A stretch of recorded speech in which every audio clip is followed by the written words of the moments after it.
Hello everyone, welcome back to Steve's Family Workshop. So today I would like to go over the process that I follow when I resize my brass after it's been fired. What you see here is my decapping station I put together from an old toolbox I no longer used. So over here is where I'll tumble my brass when it's done. It's all part of the same unit. This is obviously my press RCBS where I size and decap. Over here I have a Wilson trimmer. It's one at a time, it's one up. Then I have a Hornady deburring tool. I have a RCBS pad where I lubricate.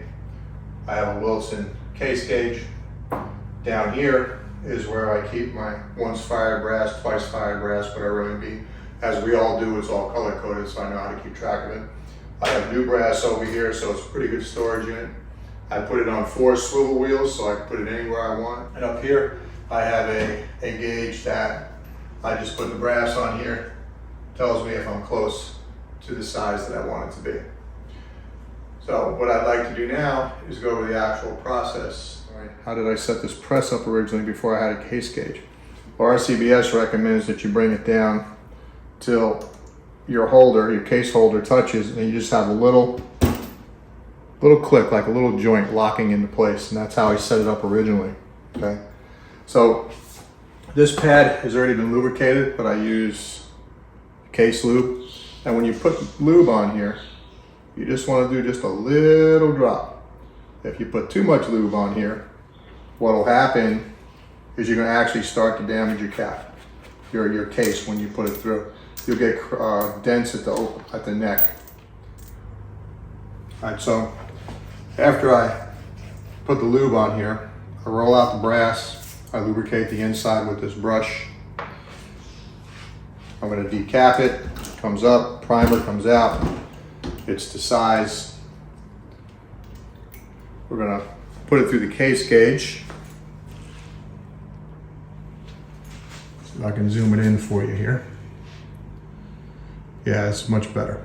So you can see that it's below the highest limit and it's just flush with the lowest limit. And as far as the open end goes, it's above the lowest limit and just even, and after we trim it, I think it's going to be where we need to have it. So let me trim it and we'll double check it. So I'm going to put it in my case holder, lock it into place. Now the Wilson's pretty nice. It allows you to do micro adjustments with this micrometer in the back, which I find pretty nice. So if we take it out of here now, and then we come back in, as it looked before, you can see now, one, you got a nice clean cut, and it's just above the lowest limit, and you can see that it's really not above the high limit, which is fine. So now we're going to deburr it, and so we just do a little pressure here. We don't have to do a lot. We're just getting the edge off of it. Okay, and then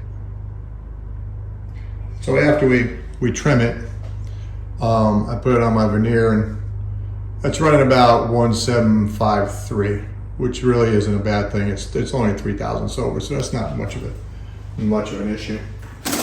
Because the cases, Starline cases tend to be a little shorter and they vary quite a bit. And this is my height gauge that I have here, just makes it a lot easier. And this tells me I'm running 3.5 plus, which is no big deal from the nominal dimension that you need. So that's basically how I process the brass. I should say actually that's part of the process where the sizing and trimming is first, and then we're going to dump it into our tumbler and we're going to tumble it from there. So you can see how loud this was tumbling. That's why I keep it in this room with the door closed when I do it. And as I said in the earlier part of this video, you can see how this one unit that I made here out of an old toolbox contains everything that you need for decapping and processing my once fired, twice fired brass. I think it works out pretty well. Okay folks, so now we're outside. I'm going to dump this out and show you how I continue the process. The water is about 1 inch from the top. It's about 1 gallon of water you put in here. I use a teaspoon of Dawn dishwashing soap, and I sprinkle a little bit of lemon shine in here for the shine. So all I do, it's really basically straightforward. I mean, I just dump this into my strainer. I try not to dump it all out, and I end up washing this out to get the soap out of it. Kind of just let it clean itself off here.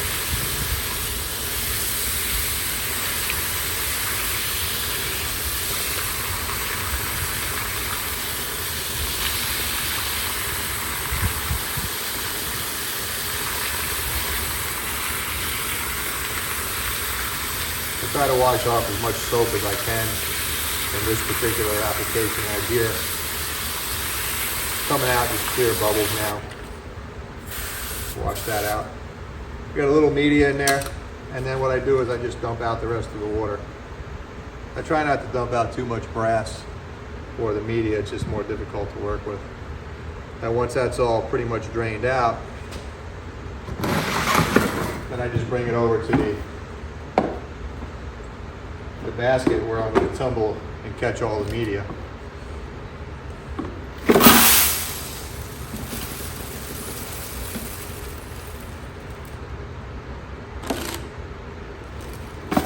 This locks in place here. And put the cover on it this way your media stays in. And then I just tumble it. That's all I do. Go back and forth a few times. Go back and forth a few times.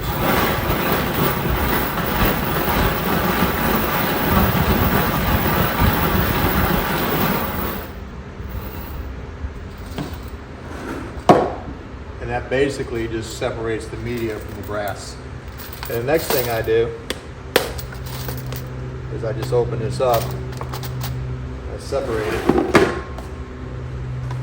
and then I wash it again to get any more, to get the rest of the soap off or anything that's on here.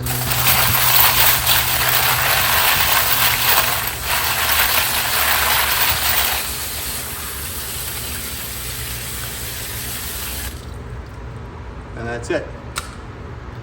So I'm going to bring it into the my gym here and show you how I finish the process. And so after I rinse it off, all I do is I dump it on this towel that I have here, and then I kind of just roll it back and forth. I get as much water off the outsides of it as I can. It helps prevent the staining. It doesn't affect the form, fit, and function of it at all, but it just it's just easier, nicer, quite honestly. And I just roll it back and forth. And now, what I do is, I have 100 rounds in here. So that's what I put in here yesterday. And I just pick the brass up and I blow out from the primer pocket side. And I blow it out from the inside.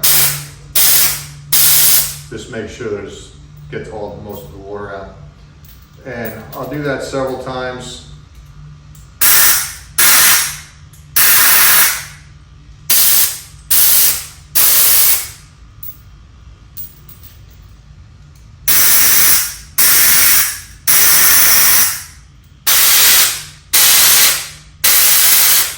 And then after I get a handful done, I just roll it again, gets any excess water off the top of it. I inspect the inside, because sometimes with this stainless steel media, you'll get a piece of media stuck across the case and you'll need to visually inspect for that. And then I inspect the bottom to make sure there's no media in the bottom of it, because it does get stuck quite often. And so it's a lengthy process. I probably do more than most people, but I do what I do because of the issues I've had in stainless steel media where it's actually jammed up my trigger because I didn't realize it was still inside. So that's why I follow the processes that I do. So that's basically how I do, processing my brass from start to finish. I'm going to blow out the rest of this stuff, and then what I do is I just set it in the sun for a couple hours to let it dry, and I leave it in the house for a couple days before I load it to make sure it's absolutely dry. So this is my basic process for processing my 223 brass. I hope you all enjoyed this video. I hope you found it helpful. I look forward to any of your questions and comments that can improve my process of doing things. I'd greatly appreciate it if you subscribe, like, share with your friends. I hope to see you on the range someday. Have a great day. Thanks for tuning in.